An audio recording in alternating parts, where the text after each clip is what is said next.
Well, hello. I'm gonna go over some new materials that I bought. I bought a box of watercolors. I have not used watercolors since I was a kid, and I thought just to see how I feel about the material. I mean, they're nice colors, but they're, in my opinion, difficult to work with because of the, it's hard to fix mistakes and stuff. So I'll try this, but I'm gonna get some water and show you how the colors look on paper.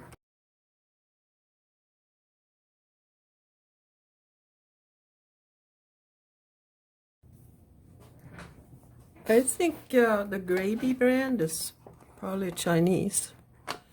I don't know, but it was, I think I paid about 20 bucks or less for this kit here.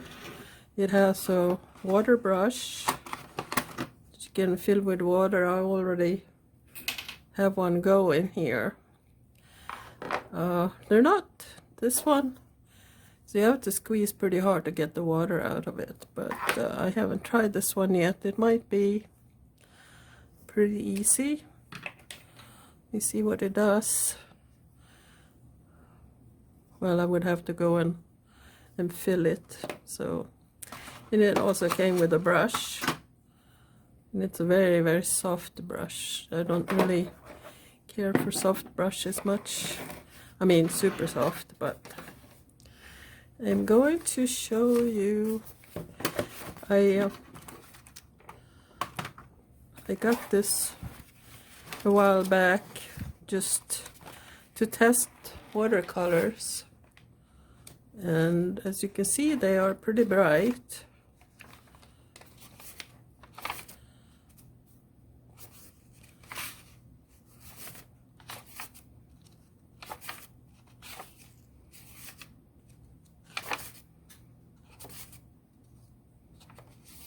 I find them, I like to use them like for quick sketches. Here I tried some new distress inks. Well, the oxide spray. So walnut stain was this one. And this one is, I think, tea dye. It's kind of a antique linen. Since I'm over here, I can just show you they look like. And this one was the tea dye.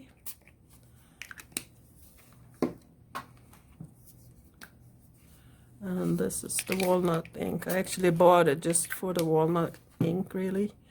But you can always use sprays.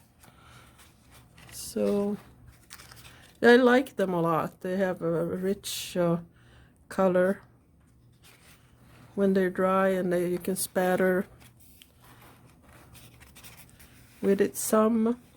Like here you can see it does that naturally.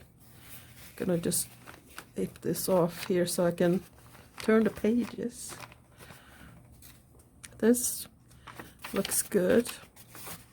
And here I tried something else that I bought. I'm gonna show you in a minute. So all in all, I feel that this is was a good investment for what I wanted it for. I'm not doing anything fancy. I'm just learning how to use the paint. And it's you think it was gonna, just last for a few times, but these cakes are actually very condensed, and I really like the richness of the color. You can see that. And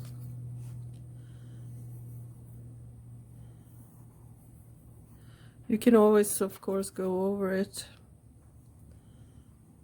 if you're just doodling. But if you were doing a real watercolor painting, it would have to be sections, you know, like paint everything in sections so that you don't get bleed and dirty colors. That's as much as I understand of it, really. But if you want to just buy some a kit that has a lot of different colors, I think this is a good investment. Of course, if you ask the hardcore watercolorist, they might have different opinion, but you know, we just do what we can with the materials that we have and learn as we go on. Same with really acrylic paints, you know, which ones are better quality and more fun to work with. So I also bought, let me put this aside, I bought a gouache collection. I have used tempera in the past, which is, you know, poster paint, and those are so cheap and they are pretty good.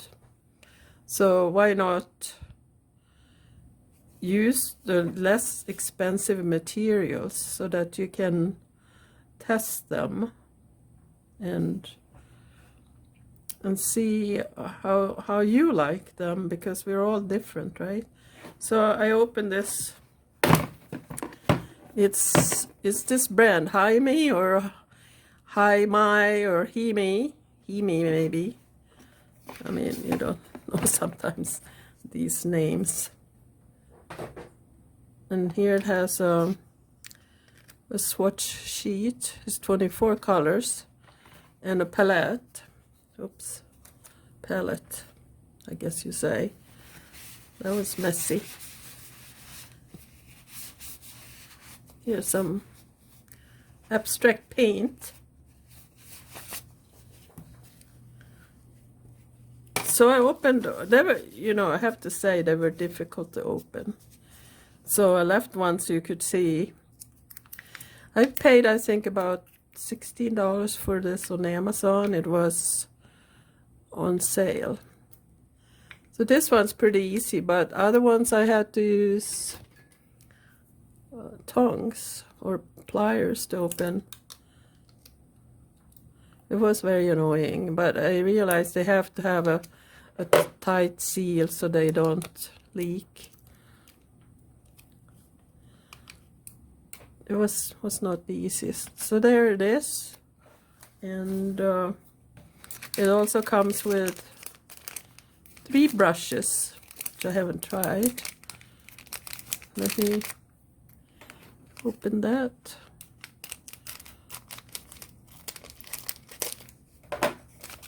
They're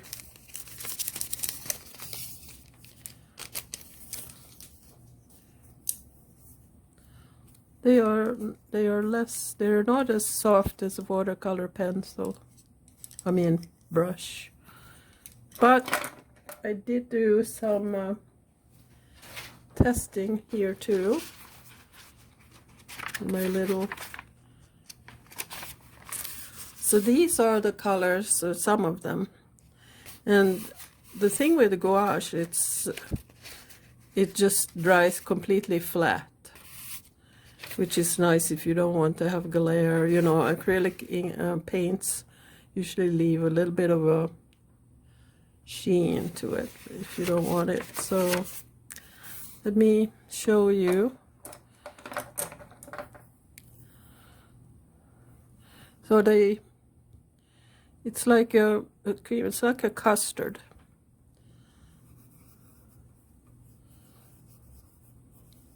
It has like a bit of a chalky feel to it with the brush.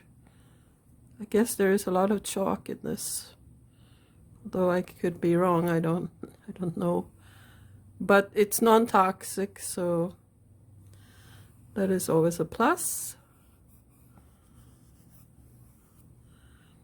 And let's try a different color. There's just so beautiful and bright.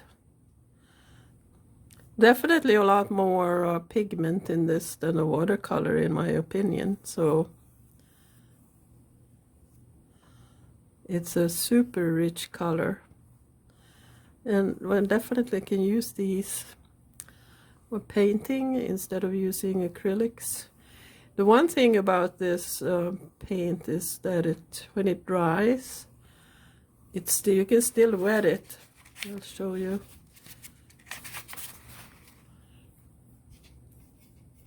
So let me just get most of this paint out of the brush here. So put a little. Let me put it here where you can see how the pink gets diluted. I guess if you wanted shades, you could do this, but watercolor might be better, say if you're looking for shading or get different values of the same color. They like water playing over something like, I mean the sun playing over water, or some similar, where you need a lot of different shades. So I like them a lot, and they can be used just like acrylics. So that is that. So I just wanted to show you my new little haul. I think, like I said, I think it was about 20 bucks maybe. I would have to really look it up, but it's not expensive. It's pretty heavy. I don't know how it's so heavy. And then this supposedly goes over here, so we're gonna have a dirty palette when you lift it up, but you gotta keep this really airtight so it doesn't dry out. So that was minus with this box. It was really hard to actually lock up. Well, no, it wasn't hard, but so there it is. A lot more fun to try different mediums. I don't think I will become like a watercolor artist, but it's always, you learn something from everything that you do. So you never know until you try. So buy a new piece of art material or like a paint collection, and try something new. And it's always fun. It's a challenge, a fun challenge. Okay, happy crafting and arting. Bye.